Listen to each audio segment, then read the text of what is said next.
Good morning সকলকে আমার একটা নতুন ভিডিওতে। তো সকালবেলা রওনা হয়ে গিয়েছিলাম ধর্মতলার থেকে ক্যাব নিয়ে। তো সকালবেলা জামে পড়ে গিয়েছিলাম। আর আমাদের আজকে ডেস্টিনেশন কিন্তু সায়েন্স সিটি। যাবার পথে দিদিকে একটু দেখাচ্ছিলাম, কারণ যেহেতু এটা ওর প্রথম কলকাতা ঘোরা, তো ওর জন্য কিন্তু এটা স্পেশাল। তো আমরা তো রাস্তাঘাট অতটা ভালো চিনি না এইদিকের আমি। তো এটা হয়তো মা ফ্লাইওভার, এটা হয়ে কিন্তু আমরা সায়েন্স সিটি পৌঁছালাম। আর সায়েন্স সিটি যাওয়ার আগেই কিন্তু দর্শন হয়ে গেলো এই আইটিসি রয়্যাল বেঙ্গলের। দেখে কিন্তু বেশ ভালো লাগলো। তারপরে কি টুকটুক করে এগোলাম, আর সায়েন্স সিটির ভিতরে ঢুকতে দেখলাম বাপরে বাপ ভিড়। পেছনে কিন্তু রয়েছে এই জিনিসটা, যেটা কিন্তু আমি আগে ইউটিউবে দেখেছিলাম, এখন সামনাসামনি চোখে দেখছি, খুব ভালো লাগছে। বাইরেই রয়েছে, টিকিট অনলাইনে কাটা হয়ে গেছে, তো বেশি দেরি হবে না, ভিজিট করবো ভিতরের জায়গা, মেয়েকে দেখাবো। আর বেশি কথা বলবো না, শুধু হয়তো ভয়েস যাবে, তো দেখে নাও। বিজ্ঞানের জাদু মানে এটাকেই বলে, সরু পাইপটা দিয়ে কী হারে জলটা পড়ছে এদিকে, মানে জিনিসটাই অদ্ভুত।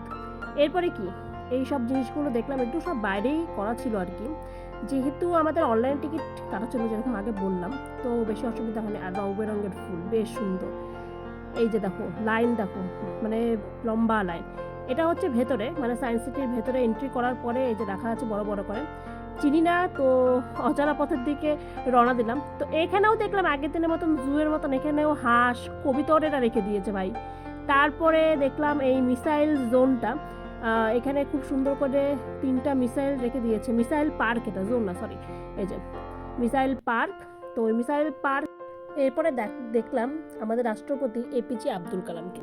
তারপরে কি এই যে দুজনে খুনছুটি শুরু হয়ে গিয়েছিলাম। এরপরে চলে গিয়েছিলাম এই দিকটায়, এটা আমার ডাইনোসর জোন ছিল। তো এই যে সবাই মুখে ঢুকে পড়ছে ডাইনোসরের, আর ডাইনোসর দেখো চুপচাপ বসেও আছে। আর এদিকে এই ডাইনোসরটা দেখার পর মানে এই দিকটা বন্ধ ছিল, আমাদের পেয়ে গিয়েছিল খিদে, কারণ সকালবেলা আমরা একদম না খেয়ে কিচ্ছু বেরিয়ে এসেছিলাম, যেহেতু আজকে তাড়াতাড়ি আসার ছিল, আসতে তো পাইনি। খাওয়া দাওয়ার পরে আমরা চলে গিয়েছিলাম কিন্তু বিজ্ঞান ভবনের ভেতরে। এখানে বিভিন্ন ধরনের ভবন রয়েছে, তার মধ্যে একটাতে চলে গিয়েছিলাম, গিয়ে দেখলাম বিজ্ঞানের বিভিন্ন ধরনের জিনিস। এই একটা কুয়ো দেখলাম, আর এখানে একটা লিকুইড পেন্টিং, মানে দোলালে পরে রঙগুলো সরছিল। এরপরে কিন্তু দেখলাম বিভিন্ন ধরনের এই যে জিনিসগুলোর নাম আমার মনে নেই, কিন্তু মানে বাচ্চাদের শেখার কিন্তু প্রচুর প্রচুর জিনিস এখানে রয়েছে। আর এরপরেই একটা জিনিস যেটা হচ্ছে মিউজিক্যাল পিয়ানোটা, মানে পা দিলেই শব্দ হচ্ছিল, এটা ভীষণ মজা পেয়েছিল। বাচ্চারা যখন একটু বড় হয়ে যাবে না, তখন এই জায়গাগুলোয় নিয়ে গেলে কিন্তু ওদের শেখার প্রচুর জিনিস রয়েছে। মানে বিজ্ঞান যে আমাদের সাথে কীভাবে ওতপ্রোতভাবে জড়িত, সেটা কিন্তু এখানে না গেলে বোঝা যায় না। আর এটা হচ্ছে উপরের ভিউ, উপরেও কিন্তু এতে বিভিন্ন ধরনের জিনিস রয়েছে, সেটা যাবো একটু পরে, আগে নিচটা দেখে নিই। আর ওখানে শ্যুট কী করবো, এত ওরা এক্সাইটেড হয়ে গেছে যে ওদেরকে সামলাতে সামলাতে আমাদের অবস্থা খারাপ হয়ে যাচ্ছে। দু বাচ্চা মিলে পুরো একদম এনজয় করেছে, দেখছে সব জিনিসগুলো, বোঝার চেষ্টা করছে।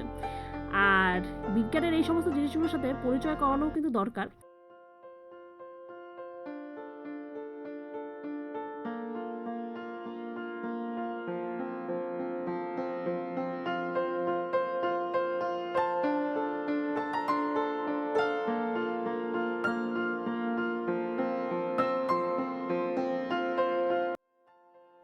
এরপর আমরা চলে এসেছিলাম উপরের দিকে। তো এখানে বিভিন্ন ধরনের গ্লাসগুলো রয়েছে, কিছু গ্লাসে মোটা দেখা যাচ্ছিল, কিছু গ্লাসে লম্বা, কিছু গ্লাসে চিকন, তো এরকম কিছু ছিল আর কি।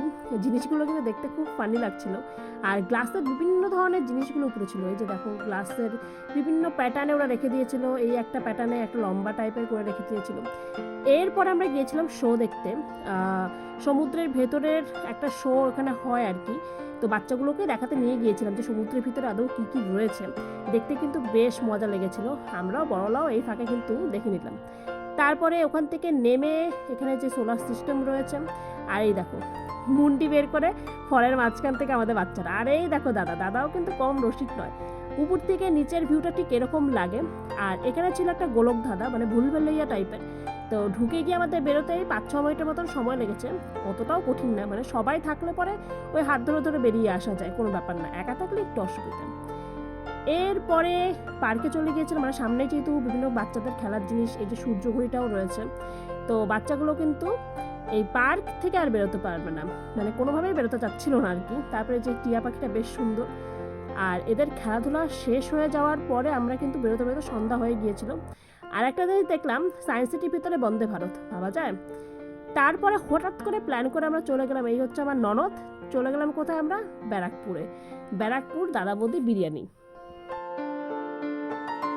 তো দাদা বৌদি বিরিয়ানিতে আমরা সবাই খেতে এসেছি দাদা বৌদিকে নিয়ে। আর এই যে আমাদের সামনে দাদা বৌদি আছে।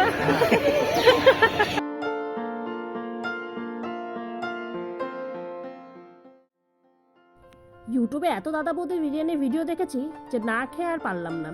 স্টেশন থেকে বের হয়ে কিছুক্ষণের দূরত্ব। তো এখানে পেছনে যে রয়েছে আমার ননদ রয়েছে, বৌদি রয়েছে, সবাই রয়েছে। আর আমরা কিন্তু এখানে দাদার জন্য ওয়েট করছি। দাদা একটু কাজে বাইরে গিয়েছিল। আর এখানে মিষ্টিগুলো দেখো, জাস্ট এক একটা এক এক রকম, মানে বিভিন্ন ধরনের কালারফুল মিষ্টি। এরপরে চলে গেলাম এই যে আমাদের দাদা বৌদির রেস্টুরেন্ট। আমরা গিয়েছিলাম এসি রেস্টুরেন্টটায়, তো সেটা কিন্তু উপরে ছিল। আর পুরোনো রেস্টুরেন্টটায় লাইন দিতে হতো, এটাতে লাইন দিতে হয়নি দেখে, আর যেহেতু রাত্রি হয়ে গিয়েছিল সেজন্য আমরা ভাবলাম এটাতেই যাওয়া যাক।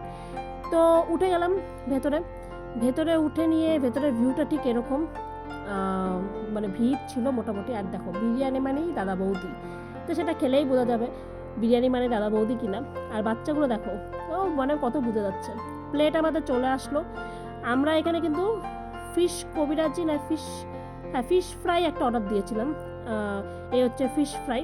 তো কাসুন্দ আর মেয়োনিজ, পেঁয়াজ আর আমাদের ফিশ ফ্রাই। আর তার সাথে সাথেই কিন্তু একদম কুইকলি চলে এলো আমাদের মাটন বিরিয়ানি, চিকেন বিরিয়ানি।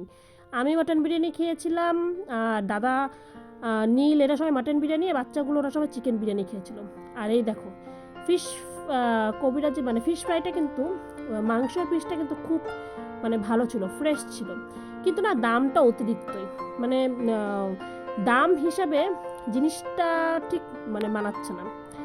এরপরে যে খাওয়া স্টার্ট করে দিলাম আমরা স্টার্ট করেই দিয়েছিলাম, ওরা খাচ্ছিল। খেয়ে দাদা রিভিউ দিচ্ছে বেশ ভালো। আর এই যে এখানে নরদরাও খাচ্ছিল। আর এখন আমি খেয়ে দেখবো কেমন। তো আমার কাছে বিরিয়ানিটার একটা আলাদা কিন্তু সেন্ট মনে হলো। আর মাংসের পিসটা বড়, মানে চলে মোটামুটি, খারাপ না। কিন্তু যেরকম শুনেছিলাম সেরকম ওর মতন হলো না। কিন্তু আর একটা সেন্ট রয়েছে, এটা আমি বলবো। কিন্তু হ্যাঁ, এটা মানতেই হবে মাংসের পিসটা কিন্তু জাস্ট অসাম ছিল। যেরকম সিদ্ধ হয়েছিল সেরকম পিসটাও কিন্তু বড় ছিল। এটা নিয়ে কোনো রকম কম্প্রোমাইজ চলবে না। বাচ্চাগুলো কিন্তু ভীষণ মজা করছিল। এখানে এদের গল্প শুরু হয়ে গিয়েছিল, ভাই বোনদের গল্প। আমরা সবাই খাওয়াটা খুব এনজয় করলাম। জাস্ট আমরা খেয়ে বের হলাম। আমার পার্সোনালি কিন্তু শিলিগুড়ি বিরিয়ানি বেশি পছন্দ হলো। দাদা বৌদি বিরিয়ানির একটা আলাদা সেন্ট রয়েছে, আর মাংসের পিসটা বড়, নো ডাউট। কিন্তু টেস্ট ওয়াইজ আমার নিজের শহর শিলিগুড়ি ইজ দ্য বেস্ট। তা আজকের ব্লগটা এই পর্যন্ত। তোমাদের যদি আজকের এই ব্লগটা ভালো লেগে থাকে, চ্যানেলটাকে একটা সাবস্ক্রাইব করে দিও, একটা লাইক করে দিও। দেখা হচ্ছে পরের ব্লগে, ততক্ষণের জন্য বাই বাই।